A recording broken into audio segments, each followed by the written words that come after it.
Hello everybody, this is Pierce again. Today we're going to go over the big video. This is character creation in HSD2.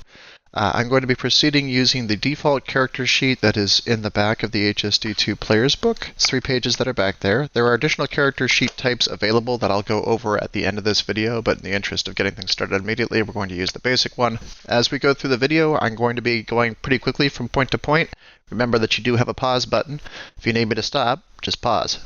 We're going to begin on page 117 of the HSD rulebook, 118 if you're using the PDF. There on the right-hand side is a step-by-step in-order guide on how to build your character from top to bottom. It also has page numbers associated with it. Page 118 on to page 122 is mostly definitions. These are very good things to know. I will be referencing them a little bit as we go through this character creation section. I do recommend reading these pages before beginning a character. They just help give you a groundwork of knowledge for what you're actually buying in the character. Your first step in actual character creation begins on page 123 on the right-hand side, picking a family for your character. So there is a list of different families there on the right-hand side in the black bar.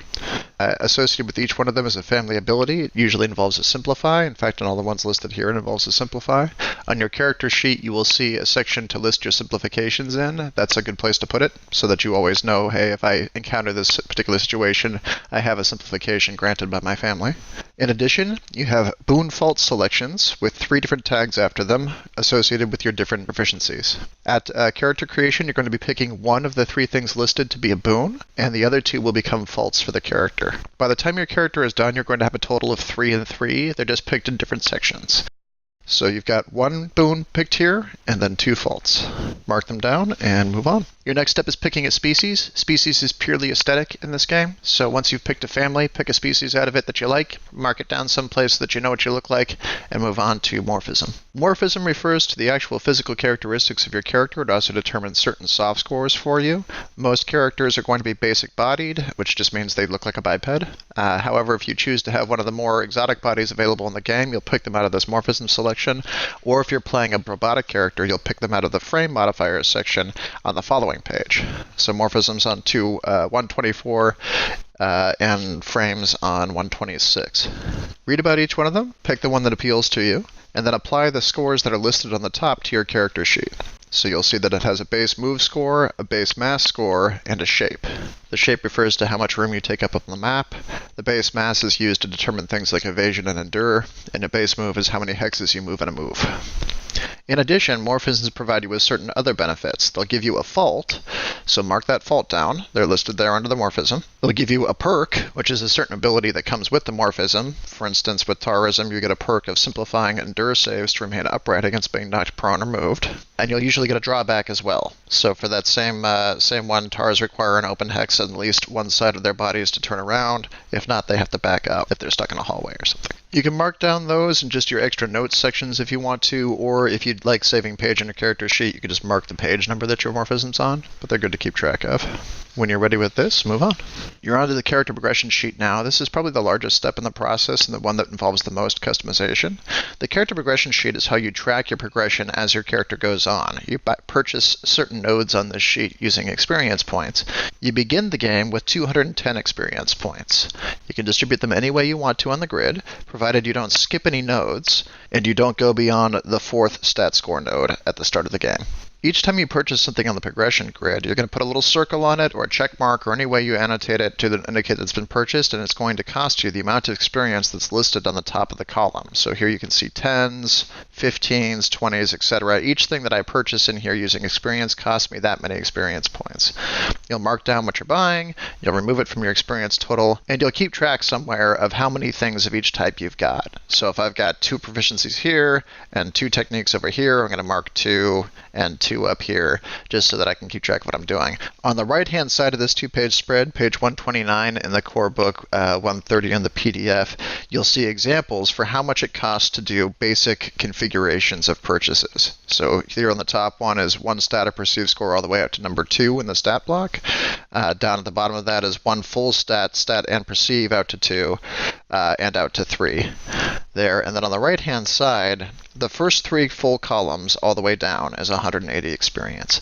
That configuration, you don't have to buy the exact same things that are purchased in there, but filling out the first 3 columns all the way down to 180 is a very easy and solidly balanced way to start a character off. It's highly recommended. It's very simple to do. You've removed 180 of the 210 experience you have to spend. Now you just have to figure out where to put the other 30 points, or maybe you can drop one of these down a little bit and you can find a place to put 40 points. So much easier to build for. The only reason why this isn't set up as the default you all have to build this way configuration is because I didn't personally want to stop people from min-maxing if they just felt like that was the sort of thing they wanted to do. This is definitely the recommended way. So if you go that route, 180 of your experience is already spent, figure out a place to put the other 30, you can even bank them if you want to, and you can move on to the next section. Before you fill these out, it is definitely a good idea to read the individual definitions of each of the things that you're purchasing, and those are all listed. The only thing that hasn't been listed yet in order up to here is notoriety, which is all talked about on the following page, page 130 or 131, depending on which media you're using.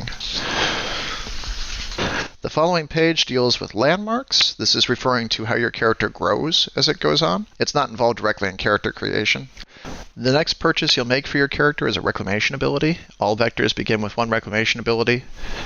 All cogs begin with 1 specialization. They're both located in the same area. You can find them back in surgeries, beginning on page 274. Once you get into this section, you're beginning to get into the things that involve actually reading the book and learning what different abilities do. So from here, it slows down a little bit if this is the first time you've played, just because you're going to have to go through the different reclamation abilities and decide which one actually works best for you or which one does the thing you want to do. There's quite a few selections in this game, so the first time you go through it, you're going to be spending some time reading. Once you're familiar with all the abilities, this becomes very easy to pick. The next step you'll want to take is on page 133, filling out soft scores. This just involves figuring out what your wound total is based on your base mass, which was given to you by your morphism. So if your base mass was 5, your wound total is 10. And then figuring out your invade and endure totals. Evade and endure are based on total mass, which involves armor. So if you want to wait until your armor is purchased before you do this part, go for it. It might save you a little step. But if you already know what kind of armor you're getting because you've played the game before and you've just got it in your head and you know what the base mass of that armor is, you can figure out what your total mass is by adding that to your base mass. So if your armor mass is 3 and your base mass is 5, your total mass is 8. Look at that, you can see that your evasion total is 12 and your endure total is 17. You just write those into your character sheet. This is also a good time to shore up your other soft scores because you've done all your purchases on the progression sheet. So on page 122, there's a little blue box that has definitions for all the little soft scores, things like your mass, your focus, your readiness, your initiative, etc., telling you where to begin and how to determine what the other scores are based on any purchases you've made. You can go through all those and fill out pretty much all the numbers for your character right now. The only time that the numbers are going to change from here is at the very last step when we do little customization points. Your next action is selecting a background. These are archetypes for determining what the character has kind of gone through in their life before they became the character you're playing now. Again, these are things that you'll have to read the first time through just so that you're familiar with what they do. You're going to be picking a background based on your concept. You'll also be setting a positive or negative polarity for that background, indicating that the character has either been positively or negatively affected by the things that have happened to them. There's a positive and a negative effect for all the available backgrounds, so you can have a traumatic background that you actually came out of positively for. Perhaps it made you stronger, perhaps you moved on from it, or one that came out negatively from you're frightened of certain things, you actively avoid certain situations. With your background selected, you'll be moving on to education. Education determines where you began your life and where you moved into for your life and what you learned in the places that were there. Backgrounds are determined primarily on which corp town you grew up in. So if you decided that your character grew up in an ASR corp town and then moved over to the IRPF, you would take a boon from the listed boon list. The first boon in ASR is communication. You'd grab that and add that boon to your character. And then you would take the first boon in IRPF, which is protocol, and also mark that down on your character. If you remember earlier, we already had 2 faults listed from our character creation and another fault that was added by our morphism. At this point, we should have 3 boons to go with those 3 faults. So 2 boons coming from here and another boon that came from your family. If you purchased any additional boons using the character progression sheet, you can put those down too. At any given point that you have an overlapping boon and a fault, the two things will cancel each other out. If you have a boon that goes in the same slot that has another boon, you can just reallocate it to anywhere else you want to. Now we apply character customization points on the next page.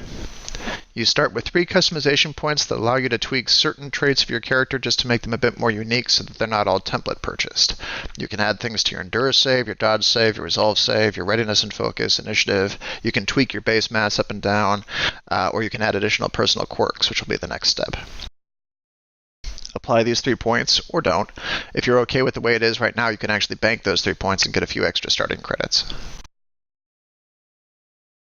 Select your personal quirks. You begin the game with 3 personal quirks. These quirks are from a big list that come on the following page, and just determine certain once per arc, once per episode abilities that you can do to cause cool effects to occur without having to roll dice or to make events take place. There's quite a few of them. Read them over, find the ones that fit your character's flavor, and apply 3 of them. If you're an HSD1 player that's moving over to the new system, you might have noticed that the morphism selection here is smaller than it was in HSD1. That's because all the morphisms that were just kind of aesthetic, that didn't actually physically change your body in a dramatic way, got moved over to personal quirks. So if you're looking for things like hemi, or having horns, or hooves, or extra tails, or anything that you wanted to do like that, the vast majority of those are sitting in the personal quirks section now, so look through them. Also, if you're trying to make a blip character, it is also in personal quirks. Lastly, there's a note about reclamations and specializations. If you hadn't applied that earlier, you can apply it now. You begin the game with one reclamation surgery if you're a vector, 1 specialization if you're a cog. And you move into character purchasing. You start the game with 1,000 credits. That goes off into pretty much the next third of the book. It's item purchasing, surgery purchasing, weapons and armor, all sorts of great services, things like that. There are hundreds of options. There's no way to really abbreviate them. You just kind of have to look through and find the stuff you like. It's shopping. You start with 1,000 credits plus any additional credits you got through character creation if you decided to bank some of your customization points or pick up credits on the progression sheet. And that's done. You've got your character figured out. Like I mentioned earlier, there are several different character sheet options in this game currently. There's the default one, which we did in this tutorial. That's available in the back of the rulebook, and you can print it out, or photocopy it, as the case may be.